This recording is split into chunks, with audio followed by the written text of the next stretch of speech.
Good morning, Giants. Welcome to Wake Up with Giants TV. Have you ever wondered about grit? We've got a great show for you.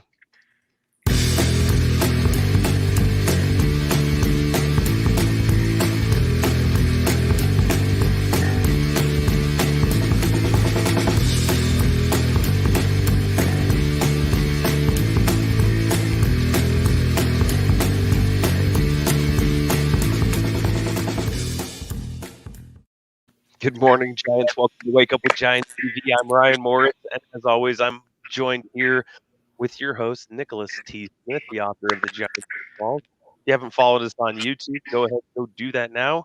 Find Wake Up with Giants TV and hit the subscribe button so you can get all the fun videos, get the alert that it notifies you when we go live or when a new video drops. And then join us on Facebook. We're on Facebook as a Tribe of Giants. Unless they shut down for a day, then we're just not there for a minute. Then we're not We're on YouTube, so that's the good news. Yeah. Perfect. Nick, I was thinking about grit. Yeah. And the thing that comes to my mind quickly was like sandpaper. Yeah. The levels. I'm sure there's levels of grit, but I'm excited to get just like dive in and find out. Well, let's dive in. I'm going to introduce our guest. We've got Shannon Young on. She's born in Rexburg, Idaho, and I'm going to highlight your bio. You got a great bio. You're 43 years old. You've got 3 beautiful kids. You said you survived a 21-year marriage. Is that correct? I did. I did survive it. Yeah. And then you've been composing music for about 28 years and teaching music. And one of your big challenges is that your brother passed away in Afghanistan. Is that accurate? Yeah. And so working through the grief of that and loss of marriage and things like that probably have really set the foundation for what you do. You're also a bodybuilder. I am, yes. Yeah. And so we'll talk about that. We're going to go through your journey and really look at what grit means to you. If we veer off course and we don't talk about grit, that's totally okay too. So we might talk about something totally different in the video by the end of it. Oh, we're going to talk about grit. All right. It's happening, Nick. Well, let's go back in time. What was it like? So you came in from a family of 8 kids. So I can relate to that in a bit. I've got 11 kids in my family. Awesome. So, yeah. Tell us about your childhood. 8, so. Yeah. And Shannon's from Southern Utah as well, Nick. So you grew up there as well. I did. Dixie High. Awesome. I'm actually from southeastern Utah, so the other side of the state, the Four Corners. Okay. A little town called Monticello. I know where that's at, yeah. That's where I grew up. Beautiful place. It remains population 2,000 all the time. Just constant. Just stagnant. Yeah. One dies, one's born. Right. And I think people that live there, they like it that way, and there's just good people there. Awesome. But I was the oldest of 8 kids. I'm the only girl. I have 7 brothers. Man. And so that would teach you grit. That must have been a lot of drama with all those boys. I mean, this is where the foundation of my grit started, you guys. Yeah. This is how it all began. Yeah, my childhood was full of rowdiness and hard work. My parents honestly taught us really solid principles that I still live by. And so we had a home full of love as well. And our growing up life wasn't perfect. We had our own, family issues and problems, and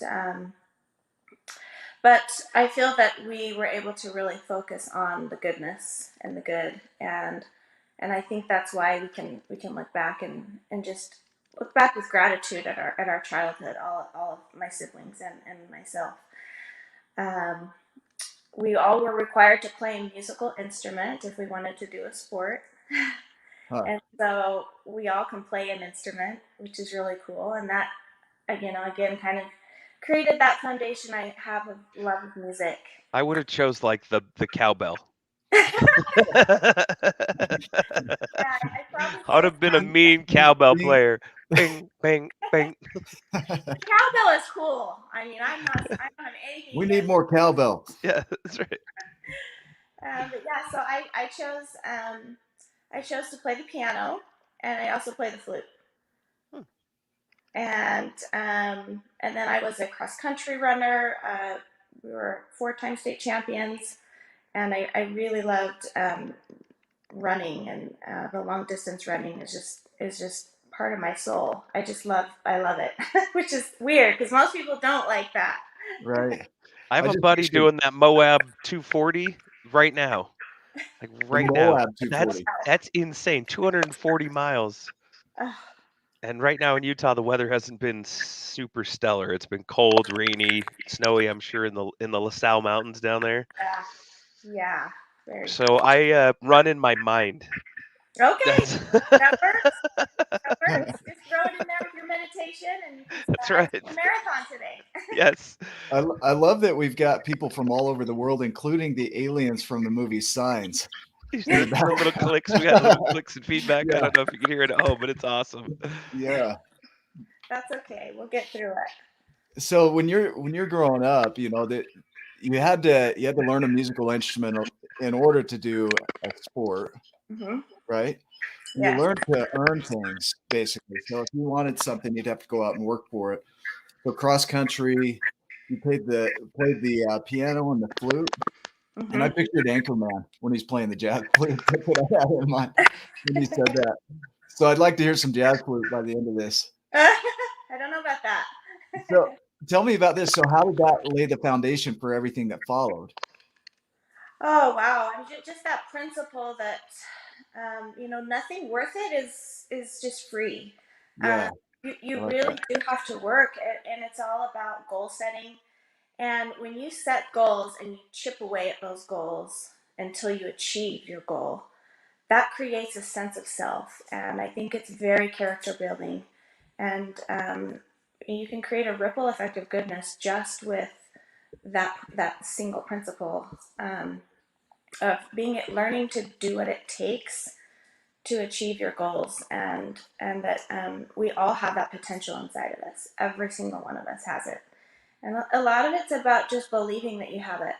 And if you don't just automatically believe that you have what it takes, there's things you can do to instill that inside of you.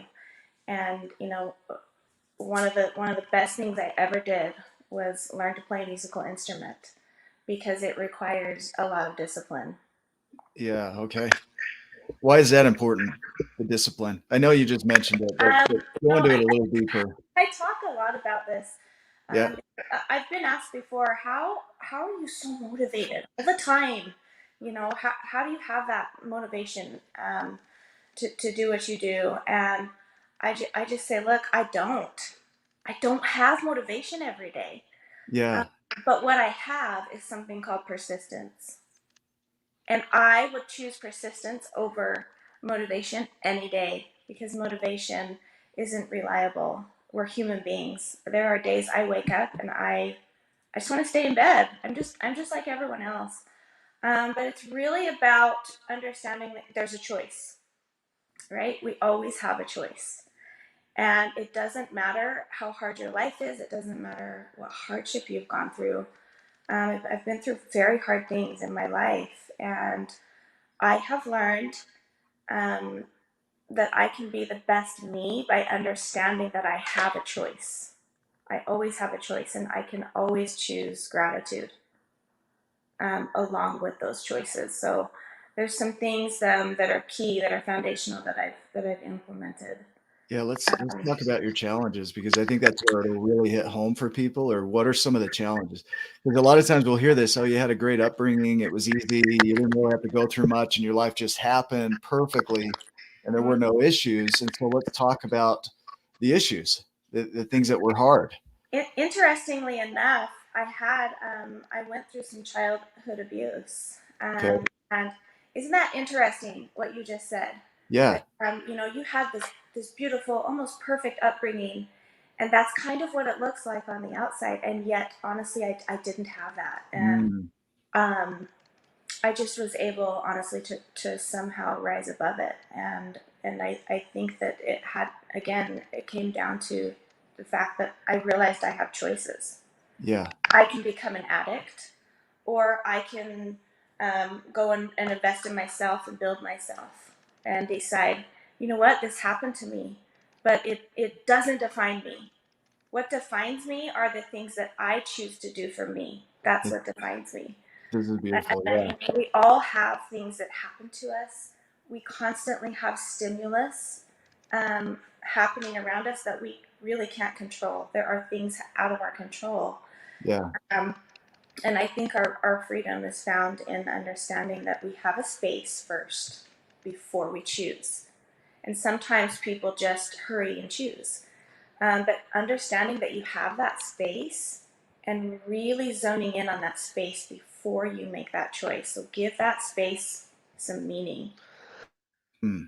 and then make your choice based on understanding you have a space and you have a choice. That was an awesome sneeze. It like led up to it, Ryan, and then it went silent. So I muted myself out. I was like, "This is really good. I'm loving this." And yeah, then all of a sudden, I was like, "Oh my gosh, you got to sneeze." yeah. And boom. And then I So muted it right as I sneezed. so thinking of the taking advantage of the choice, because you're talking about things in your environment that are going to happen, and those have an effect. And when we look at affect is the emotions that come up when something outside of us happens, right? And so when that thing outside of us happens and that affects our emotions, we're still at choice. So you're saying take advantage of the space between what happens and what you put back out. And so we just did a video on that this week on attitude. And so can you speak to that a little bit? On what? What did you say? Attitude. Oh, attitude. Attitude and effect. Yeah. Uh, yeah, attitude is so important. So I'll share an experience to go along with that to kind of explain how I feel about this. Yeah. I think that attitude is like really vital. So my brother, my sixth brother, Aaron Butler.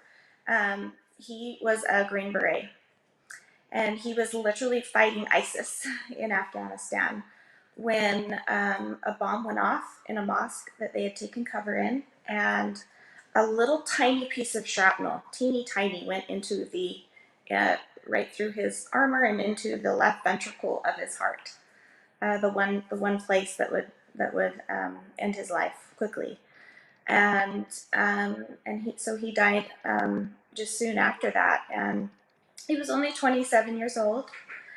Um, and he and I had a special bond. He was just one of my best friends. And so when he died, um, I'd never really experienced anything like that. The grief at that level. I'd never lost anyone that close to me, and so it was something new that I had to deal with. And through that process, I actually became really depressed. At a point after the funeral was over and everything kind of settled down and the kids went back to school and I was left, just home alone. I started just curling up on my couch and just crying. And this Hmm. happened day after day after day Hmm. until it had been probably it had been several months of me kind of like, okay, this isn't working out. My brother would be so disappointed in me if he saw me right now, curling up on my couch and crying. And so a little switch went off in my brain. Um, Again, making that choice. Okay, today I'm going to put on my running shoes and I'm going to go on a run and I'm going to start there. And so I tried that. And I was proud of myself. And I got 2 blocks away and I broke down in a little mini panic attack, which I'd also never had before, and ended up home back on my couch, just feeling defeated. Started listening to the little lies that we tell ourselves. I guess you can't do it. You're not strong enough. He's not proud of you. Um, you could do better, but you're not. All these things that I started allowing into the stage of my brain. And at a point, I thought, you know what? No, this is not who I am. I was not built to lay on the couch and cry. And I am going to make a choice and I'm going to do it. And if it takes 50 times of me putting on those shoes and getting 2 blocks, 2.5 blocks, 3 blocks, 4 blocks. That's what I'm going to do. I'm going to chip away at this. And I think sometimes we get overwhelmed and we think, oh, I'll never be okay. I'll never be able to get from A to Z. And it's just not true. And I had to remember that in my DNA, built into me, I have the ability to get through this. And so I started to replace lies with truths. And then I began to put an action behind those truths. And then combine persistence and consistency with that, and you're good to go. The lies don't have a chance when you build that formula and you live by it. So I decided to do a bodybuilding show. And I did that because Aaron was a 4-time state champion wrestler. He was like the first one in the history of our high school. And he had to cut weight and he had to work his butt off and just chip away at his goals. And so I thought, I'm going to do that. I want to know what it feels like to be deprived and to still have to achieve something great. And as I did that, I felt Aaron closer to me than I think I would have had I just kept laying on the couch. I began to feel him lifting me up during the days that were hard. I began to reach out to him even in my hardest moments. I began to say, Aaron, help me. I'm hungry and I have to work hard right now. And I really want to do this. And so I dedicated this whole process to him. I wanted to give meaning to his death in my way. Man, I like that. To help me heal. Yeah, it's a slippery slope. I mean, you put on tennis shoes, next thing you know, you're a bodybuilder. You gotta be careful. Yeah. And I several times throughout the process, I'm not gonna lie, I wasn't always like, oh, I'm so awesome. I'm gonna do this. I'm doing it every day. There were times when I doubted myself, when I didn't know if I could do it, when I needed help, I needed a mentor, I needed a good coach. So I put some things in place, to be able to be successful. And I just was very, very persistent with this. And I had a really cool experience. Near the end of my prep, before my show, I was on a treadmill. And I was probably at my lowest possible point. I mean, I was down to 10% body fat and having to work really hard. And it was the first time I'd ever done this. And so I was on this treadmill and I was crying. And I was like, oh, what am I doing? I can't get on a stage. This is insane. And so I reached out to Aaron again, like I'd done, many times before, and kind of felt his strength and felt him lifting me up and pushing me forward. And this time was different. So I reached out to him and I said, Aaron, help me. And he said to me, you don't need me. You have what it takes inside of you. Now go do it. And I felt him leave. And in that moment, I realized that I did have what it takes. And I feel that every single one of us has it. Sometimes it's more about just believing that you have it. And so from then on, I just continued to work as hard as I could. And I went and won 2 overalls, brought home a samurai and a freaking Spartan battle sword. Dedicated those to him, and it healed me. It healed me from the inside out.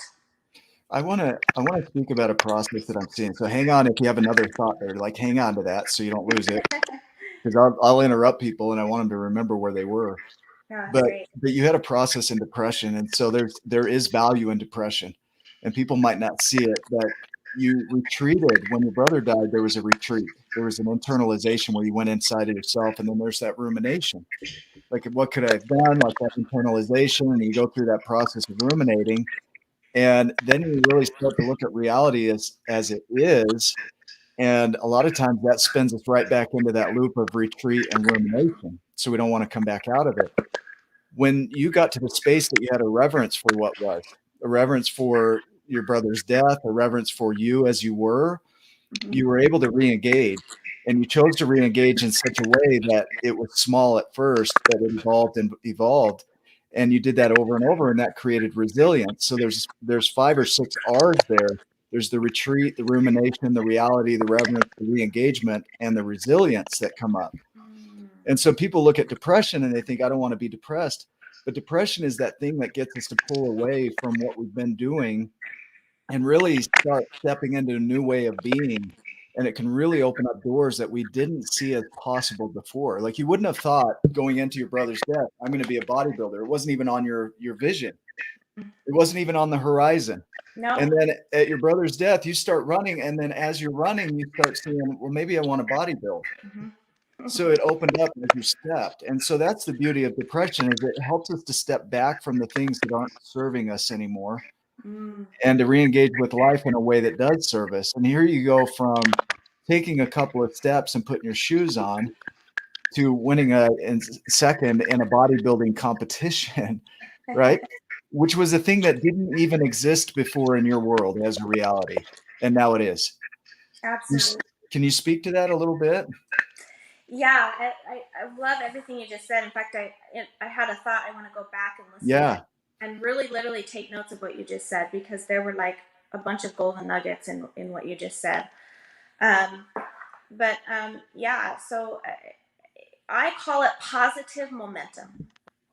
When you make one choice that's positive, it creates options for more good choices that create more positive momentum. And I think that grit, digging deep, digging inside and saying, oh, I got it. I'm going to do this. I'm going to, today is hard. I'm going to dig a little deeper. I'm going to push a little more. Options start to open up. And when those options open up, there's more. And I've noticed that that is a pattern, that is a truth that I can rely on and that I can live by. When I create positive momentum and keep it going and build on that, I have a happy life. It doesn't matter. So one thing I used when I was in the gym and working and moving my body, just simply moving my body created enough positive momentum and enough positive chemicals happening in my brain that I was able to start to step outside of my grief. And I was able to say, I think there's a bigger picture here. I think that my brother's mission on this earth was supposed to end when it did. I think that there's a plan behind it. And I'm just grateful. I'm so grateful that I knew someone so great, that I was a sister to someone like that, who is now on the other side, I believe, assisting me. Beautiful.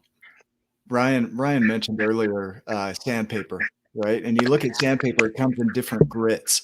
And it starts with a really heavy and large grit. And as you work down, it gets finer and finer and finer until you're, in that 500 to 1,000 grit. It's as smooth as it could possibly be. I look at the Michelangelo's David, right? He started with this just hunk of rock and he chiseled it down. And then as he chiseled it, he started using finer and finer tools to smooth this out, to give it that surface of just polished artwork, right?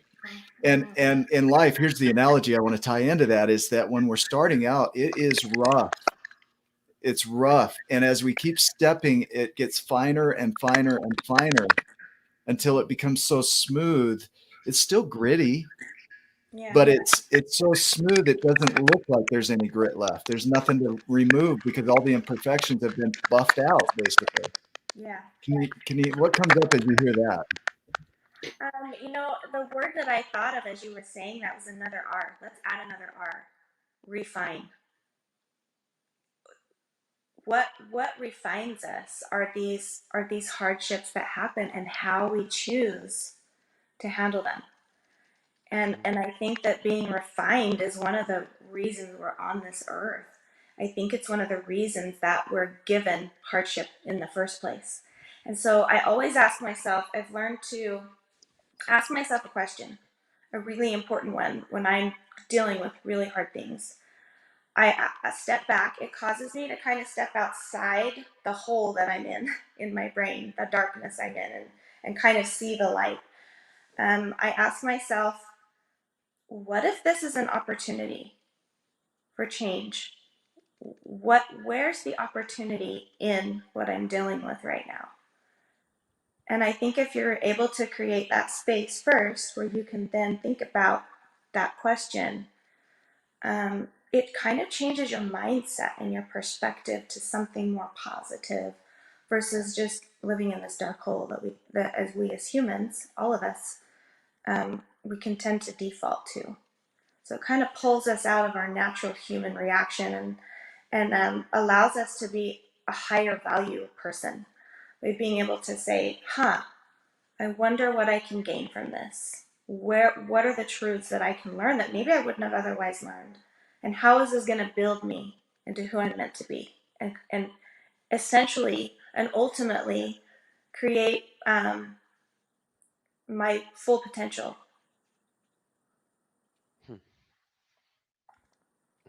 Nick's audio's out, I Let think. me mute. Oh, there it is. Let There me we go. unmute there. There's power in the word what, right? There's research that suggests that the word what is more powerful than any other starting question word. Basically, I don't know how else to say that than anything else. Like the word why often puts us into a space of being a victim, right? Why is this happening to me? Why me? Versus what, like you're saying, is what can I do?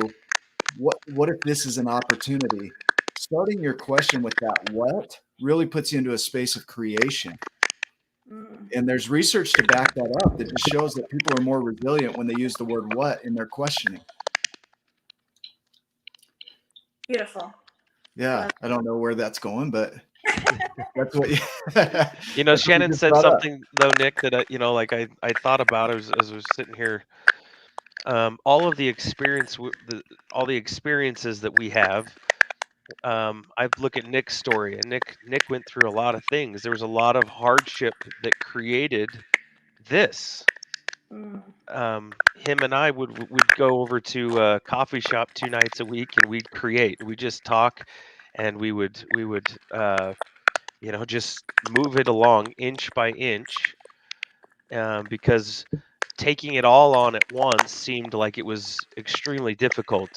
If you were looking at the grand picture and saying, "Hey, I'm gonna bring home all the swords from all the races. I'm gonna bring home all the medals. All the stuff," right? Yeah. Instantly, that could have been like a little bit daunting. But stepping into the gym and saying, "Okay, I'm going to do this many reps and this many sets, and I'm going to do it this much at capacity." Over time, your capacity increases. But looking back at it, it's a lot of work to get to where you are now. If you had to almost put it on a time lapse of your life, of that section of your life, people would be like, "Holy cow, that was so much work," to watch that play out. And when you do it in real time, it's even more daunting. But looking back, would you trade any of that? Would you trade any of it to be where you are now? That's the thing. Is as Nick and I look at it and go, wow, that those experiences, the hard things, did teach us grit, and they taught us lessons that we wouldn't have otherwise been able to learn. There was things that we had to go through that at the moment we were like, why in the crap are we going through this? This is craziness. And then on the other side of that, the most beautiful things occurred that wouldn't have happened. I'm convinced, 100% convinced that they wouldn't have happened any other way. Yeah. Can you speak to that at all? Yeah, I believe in everything that you just said. I mean, I'm able to kind of look back. Hindsight is, I think, important in a lot of ways. Sometimes it's important to look back and be able to say, wow, I made it through that. I'm awesome. I think it's okay to wake up and say, you know what, I'm awesome. I have a rule that I live by. And I think that one of you mentioned tools. I think it's important to have tools in the toolbox of who we are that we can pull out and say, well, I have this tool that will get me through this. And one of my tools that I use is basically just being able to say, I'm if I need to have a bad day, it's okay. Sometimes we need to just say, I feel awful today. I need to stay in my pajamas. I'm going to order in a fish fillet sandwich from McDonald's because I love those and they're disgusting, but I don't care. That's the last thing on my mind is a fish fillet sandwich. I kind of dig the fish fillet. There's something Yeah. weird in it, I think. I don't know. It's so It's good. And I allow myself that grace to have a bad day and say, it's okay. I'm not okay today, and I'm gonna not be okay today. And it doesn't make me any less of a person or any lower value of a person. Um, but my rule is that when I have a bad day, the next day is going to be a great day, and that's a choice that I make. And when I have that rule, I can look back and say, I've never had more bad days than good days because I haven't, because I keep that rule. Even if the next day is another bad day, well, you're going to have a good day again the next day. And a lot of that is knowing how to have a good day, how to create that, how to create things in your day where you can actually have a good day. Yeah. Maybe you love playing pickleball and you're going to create some space that day to go play because it makes you happy. Um, maybe you need to go get an ice cream cone that day, even though you just had a fish fillet sandwich. Who gives a crap? Go get the ice cream, go on a walk, get some fresh air, move your body, and decide to have a happy day. It's your choice. Create that mindset of just, you know, I'm going through something hard, and give yourself grace. Yeah, we talk about that a lot in what we do, and we go down and we were down in your neck of the woods teaching kids about their giant potential and talking to them about like it's okay if you have a hard day. School is hard. The social pressures are hard. The COVID, that whole experience, around that was a difficult time for kids because they didn't know exactly how to express their emotions and the feelings that were coming up. And us as adults, most of us haven't learned a lot of great tools either. So we're just little kids that have grown up. That's it. And so we talk to those kids about it, and that it's okay to give yourself some space because we're usually the hardest critics, and the biggest judges of ourselves. We beat ourselves up because we have 50 to 70,000 thoughts a day. Yeah. That's a lot to weed through. It's a lot to weed through as an adult. So I can imagine as a kid, it's even harder. But allowing yourself that grace is vital, I think. I swear you're reading my mind, man. I was just gonna say that. There's a lot of weird things in your mind. I chose to Yeah, filter of out all the and things. find that thing. Yeah. Well, there's something I'm listening to a book on how to speak to little children because we teach kids in school, right? And one of the biggest things is acknowledgement. And that's what I think you just hit on is acknowledgement. Because when you acknowledge what is, you're actually giving space for it to be what it is. And a lot of times we resist that. Oh, you're okay. Oh, you're stronger than that. Oh, you're better than that. Oh, you can handle it. We start preaching to ourselves or to others. And there's no space for it to be what it is. And so I'm going to mute out your mic real quick because it's throwing me off here, if that's okay. Um, but when we get into that space of acknowledgement, it really opens up for us to be accepting of what is, and that acceptance is the foundation for all creation. Like you said, when you want to take a positive step into your world, acceptance is the first step. It's the foundation. And so that's one of the things we teach in our 12 journeys is that you've got to accept what is, even if you don't agree with it or love it, it is what it is. What comes up as you hear that? Well, I just want to acknowledge what you just said because it's so true. It's so true. I had an experience where I was in a marriage that was just difficult. I don't want to get too much into it because I'm not here to bash anyone, but it was difficult and it ended. And um, I'm a religious person. I believe in worshiping, and teaching my kids that part of life. It just helps create balance. And I had a really hard time going back to church. And as I thought about why, I thought, because I don't want to go there and see all the happy, I don't want to look at the backs of the heads of all the happy, perfect, cute little families, because I don't have one now. Mine's broken, and I don't deserve it, and it's not fair. Um, but as time went on, as I began to heal, I realized, you know what? This is who I am. This happened. It's okay. It's okay that things aren't perfect. It's okay that I'm having a hard time. Who am I going to be? Am I going to just stop doing all the things I believe in and become someone I don't recognize? Or am I going to chip away at this and get back to and keep those things about me that I know are my truths? And so I made the choice. I'm going to go to church. I accept that I might be different from a whole bunch of most of the people here. And not only that, but telling yourself that all of these people are perfect and have happy lives and I don't is an absolute lie. And so I love the quote, comparison is the thief of joy. We don't need to be comparing ourselves to anybody. We just need to own who we are and be proud of who we are and live who we are no matter what stimulus is happening around us, because things are going to be unfair at times. And guess what? It's okay. It's part of life. And what are you going to do about it? Yeah, even just acknowledging that gives space for you to move through it. It's like, it's hard. It can feel challenging. It can feel overwhelming, and you want to give up. I've had moments in my life where I've thought, I just want to end it. I don't want to be here anymore. And people have those thoughts, and unfortunately people act on those thoughts. But giving yourself grace for being in that, even in that space of having those thoughts, is enough to move through it. Acknowledging, I love Barry McDonough on anxiety. He talks about just the acknowledgement of anxiety is enough to dissipate it, to disintegrate it, right? There's a word that I heard this morning, just separating the word disintegration to disintegrate it, right? To separate it out. It's no longer integrated with life. And so to reintegrate is something that we do when we acknowledge, is we reintegrate with life instead of disintegrating from life. And so I love that view. And so just giving acknowledgement to what is, it is what it is.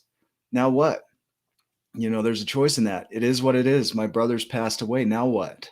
And I think even that question of now what opens up for creation, like what's possible. There's a quote that we use in our training that says, when nothing is sure, everything is possible. And so what do you think as you hear that, Shannon? I love what you just said. The thing that came to my mind as you were talking about that, like recreating something new for ourselves. I think that our minds are like a mountain, and pathways are created in childhood, right, in our brains, and our brain is just a myriad of pathways that are created. And if you think of a mountain trail, it becomes a trail because it gets walked on over and over and over, right? And Yeah, that path becomes clear and it's beaten and it's there. But what happens if you stop going down that path? it It grows over. becomes grown in, right? Yeah. The path gets less and less visible. And so I believe that no matter what hard things are in our childhood, no matter what things people have done to us to hurt us, no matter what things we've done to hurt ourselves, we can always abandon negative pathways, and we can always create new pathways. Our brains are amazing and able to adapt and to survive. We're made that way. We're built to survive, and how awesome is that? And I think that part of the human spirit has to do with creating new pathways. We have the ability to create a new one if we want to. I love the vision. Only So if we can. as you speak that, I think of, we want to destroy the pathway. We don't want it to exist. We want it to go back to the way it was, where it's a clean slate. And so we try and put the mountain back to its original form, and then we go and blast it. We throw dynamite at it. Like, I'm going to stop this and get rid of it. Well, the problem is that blows out a big chunk of the hill and it's still visible, right? It's like, it doesn't go away. The pathway doesn't go away. What you're suggesting here, and I love this, is that instead of trying to destroy that pathway or get rid of it or stop it, just abandon it. Abandon it. If it's no longer useful, just move and create another one. Start cutting a new one. Yeah, my mind goes like a Christmas tree when it comes to the brain and neurons and glial cells and oligodendrocytes. I'll get nerded out if we go too far. But you're speaking to the way we're designed.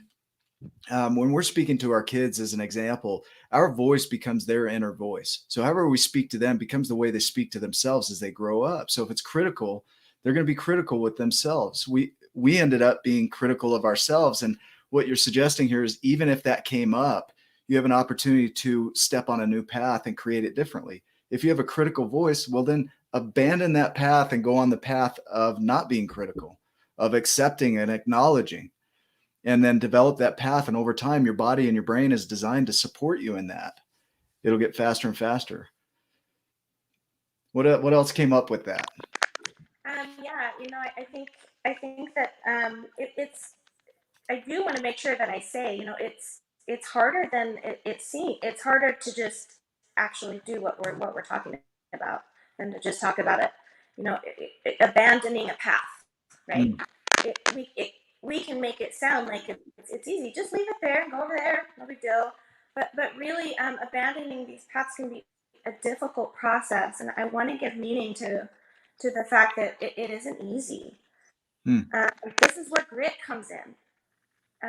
This is why it's so important for us as human beings to understand that our potential is huge, Mm. and we just have to believe that we have what it takes to get through and to abandon pathways that you might have to try 20 times to abandon a path. But you know what? That's what grit is. If that's what it takes, freaking get it done. Go do it. Yeah. And I love grit because it's like, well, dig a little deeper. You failed? Okay, who cares? You can't be anyone without failing. So don't worry about the failure. You're just learning. You're not actually failing. You're just becoming better. Yeah. And so it's not easy. It's definitely harder done than said. No, I like that. I should have named the main character in my book Grit, but I left off the G so he could grow into his giant potential. No, Yeah. the idea there of grit is that there are days that you're not going to feel like getting out of bed, like you said. There's going to be days where you just want to lay there. It's not about motivation. It's about discipline and grit. So it's persistence. It's one of the things that we need to teach ourselves and our kids, is that you need to persist in something long enough to win. I have a quote that I used in my first book that just said, if you want to get something in life, you got to be willing to suck at something long enough to get good at it. And we don't allow ourselves to get through the suck. Like we won't do it. We don't want to look bad. We don't want to be imperfect at it. Well, you're going to until you're not, right? So I'm glad you hit on that. Thank you. Ryan, what came up for you? I was thinking, before we hopped on the show, I know that Shannon doesn't have as much time as we normally go for the show, but Yeah. I was hoping that she would dive in. You said you had your secret formula that you were gonna share. Do you mind sharing that with us? Yeah, sure. I would love to.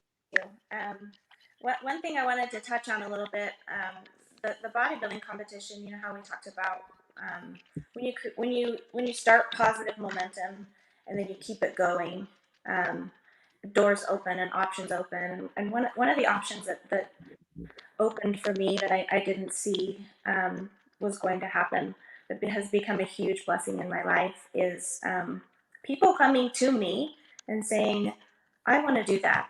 How did you do that? How did you use fitness to change? And so I've been able to help people, to turn around, the hardest things in my life that I've been through, and to be able to turn around and help others is my life's greatest mission. And the fact that just making that choice to get off my couch led me to be able to help other people from the inside out is the most important part of this process. And I want people to be able to get to a point where they've invested in themselves enough and they're on a high enough place that they can turn around and lift someone else up who needs it. And because I've had those people in my life who have reached out and lifted me up and helped me, my neighbors and my friends and several of my family members, and enough can't be said for those who are able to lift and help, even though they're in a hard place themselves. They're willing to be vulnerable. They're willing to speak what they've been through so that they can be a light to others. And so I created a grit formula that I use with my fitness clients and myself and anyone else who comes to me for help. Number one, believe in yourself. Believe that you have everything you need inside of you to handle whatever life throws at you. Self-worth cannot be tampered with by anyone or anything that happens unless you surrender it. So hold it as your most prized treasure. It's not contingent upon outward stimulus. Your self-worth, you are worthy, and you have a purpose simply because you exist as a human being. And if you can wake up every day with a deep sense of self-worth, you've already won your day. Number two, your thoughts matter. When you're going through something difficult, ask yourself, what if I viewed this as an opportunity and not as a setback? And then apply gratitude in all things to override self-pity. I love the idea that when you feel gratitude, in that moment that you're feeling it, it's not possible to feel self-pity at the same time. And so the more gratitude the more grateful that you feel, the more moments you can create with gratitude in them, the less you're going to have self-pity and all of the negative things that come with that. Number three, put healthy thoughts and perspectives into practice. We talk about training our bodies and our muscles, and being healthy that way a lot. And I think that we don't always talk about training our mind and exercising our brain. And I feel that we can do that through meditation. So I think it's important to meditate and create quiet spaces where we can just think and literally let go. If there are things you can let go of, let them go. Use physical activity to create movement and positive momentum. Eat healthy and be consistent and persistent to keep yourself grounded. When your body and your mind are moving and creating new pathways, they begin to work together, and that creates positive energy. This energy you work to create has a ripple effect of goodness and creates more energy and positivity where you originally felt there was none.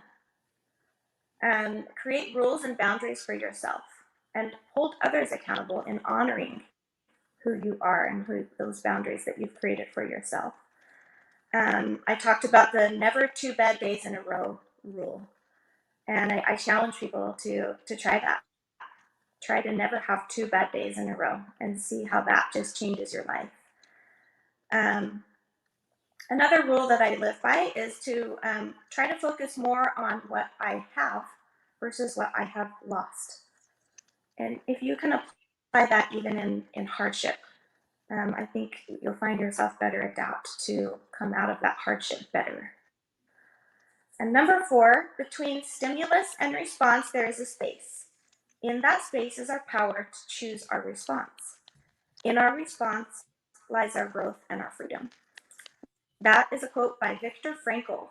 And he wrote a book. He was a prisoner in Auschwitz who had nearly everything taken from him. He was deprived in every way. He was waking up dirty, tired, beaten. His family was gone, and never even knowing when it was going to end. The worst of the worst. Yet he was able to dig deep inside of himself and get up every day and look up at the sky and find beauty. And it's one of the biggest reasons why he survived and was able to write a book. And I challenge people to read that book. It's called Finding Meaning by Viktor Frankl. That book has changed my life. And each one of us has potential inside of us. We just have to believe that we have it. And number 5, look for the golden nuggets of truth when you're in a trial or a hardship. I actually write things down that are happening that I'm learning along the way, so that I remember, life is hard, but look what I've gained. And those 5 things are my true grit formula. I like that. I like that a lot. As I think of it, your belief. When I look at the word belief, the belief comes from. It means to hold dear. I think it's Galauban, to hold dear. And so your things that you hold dear, the things that are important to you, and one of those should be you. And then your thoughts matter. And I think of it in terms of matter, meaning the stuff that everything's made of. That your thoughts become matter, and that they become the creations that you see in your world around you. So we can hold space for just about any feeling. Sometimes we can't hold space for certain actions and realities that people create from their mattering from those thoughts, some of the negative things that they put into the world. But if your thoughts matter and they become reality, then what an awesome space to really work on figuring out what you're putting into reality from your thoughts. Is it useful? Is it creating? Is it positive? Like you said, the healthy thoughts and perspectives, taking time to do that. I love it. And then using the space between, we talk about the 0-point thinking. It's the same idea. There's a gap between every neuron. There's a gap. So a neuron fires all or nothing. And so in that gap, there's always a space. So it doesn't have to continue on the path it's always done. At any point, you can stop it. And so using that space is important. And I love Viktor Frankl, one of my favorites. He has a new book called Yes to Life as well that you might check out. That's phenomenal. That came out just recently. But love the idea of looking for golden nuggets. We get so many golden nuggets from these interviews. Every person that we interview has similarities. They're self-similar, so they're fractaled in a way, but they're different enough that there's complexity in their life that creates beauty. It's like every flower is different, right? And so every interview is different. And though they're similar, there's gold nuggets that we can pull from every one of them. I know we're running up on time here, so let me ask you this. If you were to share outside of your formula, let's say it this way. If you were able to go back in time and share a piece of wisdom with yourself before you had gone through all of this, what piece of wisdom would you have shared? Wow, that's a loaded question. Yeah, we do that here. If I was starting over and I could sit down with myself, I think that I would talk to myself about how hardship is an important part of life, and that things won't, not possibly, but they won't turn out how you meticulously planned in your head, and that's okay. I think I would tell myself to trade my expectations for appreciation. Mm. And that comes from Tony Robbins. But I love it. Trade your expectation for appreciation and do it as much and as often as possible. Again, I would tell myself to look for the golden nuggets of truth. And that when things don't go as planned and that there's hardships, that there's also going to be amazing opportunities and growth. Yeah, beautiful. I love that. All of those. So I'm going to have to go back through and watch these again and again, just to anchor them in. Are there any other thoughts that you want to share with us as we wrap up here? I just want to thank you guys for creating such a beautiful platform for people to share their lived experiences, allowing people to be vulnerable. The fact when you reached out to me, I felt so humbled, and because honestly, my first thoughts were, why are they choosing me? I'm not special. I'm not any different than anyone else, and there's a million people that could do a better job than me, and I had those thoughts going on, and I even was like, I don't think I can do this. I don't know. And Yeah. I had to stop myself and I had to say, wait a second. No, I've been through stuff. I can talk about stuff, and why not? And I think it's about letting go of our fears and being Yeah. vulnerable. Yeah. Beautiful. Man, I know there's people that we interview that would say, I haven't done anything. And it's not true. We can find the giant in anybody. If you'll give us a chance to sit down with you, we'll show you. If you're not seeing it, we'll help you see it, and we'll help others see it too. I'm Awesome. glad you said yes. Thank you. You guys Ryan, are do you have thank you. Ryan, do you have other thoughts there? No, I said, and I saw Shannon and was like just blown away by what she's accomplished and what she's done. and then the people that are following her and applauding, and saying, well, maybe I could do something like that. I would see the comments. I'm like, holy cow, there's somebody who's just working hard on themselves and then also helping others believe that they can do it as well. And that's an amazing giant thing to do. And man, a piano playing bodybuilder, like that's awesome. And she's really, really good at the piano too. So maybe at some point we'll be able to maybe we can have you on our radio show and talk I more have about. a CD. I write piano solos and I compiled them into a CD. It's old. I mean, CDs. Obviously, nobody even has CD players anymore. But I do have an album that I'd be happy to somehow share with people if we can make it digital. And I would love to share it with anyone that wants to listen. So yeah. Yeah, I'd love to dive deeper into that type of stuff too, and more of your philosophy down the road. So, thank you for your time. I know you got to get going, but hang tight for just a second as we wrap up the show, and stick around afterwards. We want to talk for just a sec. Absolutely. Thank Perfect. you again, guys. Yeah, thank you. For those that have been watching, thanks for being a part of this and your comments. They make the show. So we look at those. Sometimes we'll go back after and go through your comments. If you want to learn more about Shannon, go to Instagram.com/SHANYOUNG77 and follow her, reach out to her, have a conversation with her, and learn more about what she's up to and how she can support you and what you're creating. And so, as always, you're exactly where you're supposed to be. Remember that. Thanks for being a part of this Giants journey, and we will see you in the next video. Love you too. Bye.